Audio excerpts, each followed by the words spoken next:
my name is Cindy Kaczynski, and I recently became the Regional Coordinator for Silent No More in Milwaukee, Wisconsin. I was 15 years old when I became pregnant. I blocked out the experience for years. My boyfriend, now husband, tells me that I wanted to keep my child, but he was afraid and persuaded me to call and make an appointment for an abortion.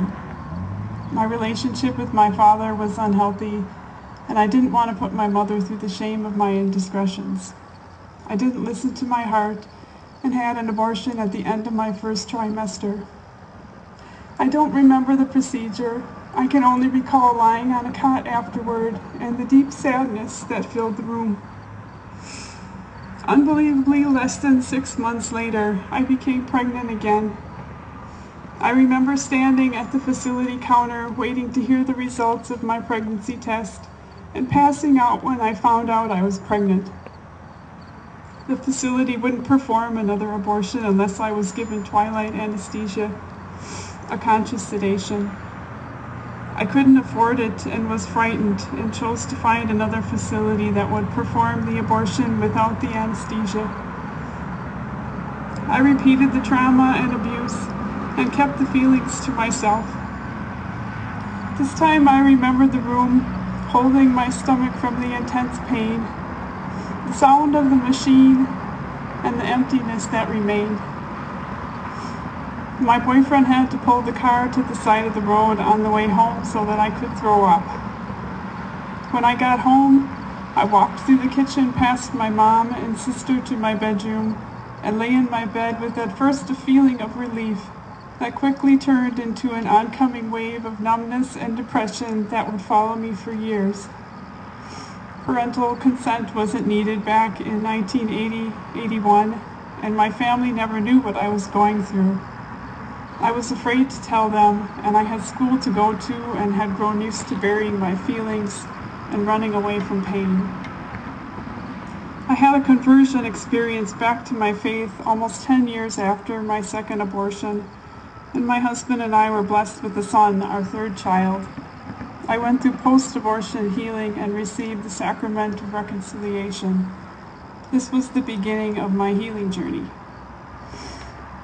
2 years later, I became pregnant and lost my child through miscarriage in my first trimester.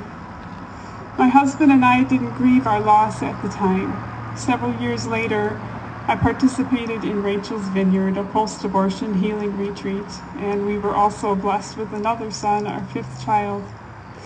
But our silent past took its toll on our marriage. We never talked about or mourned the death of our children together, and consequently we drifted apart from each other and God.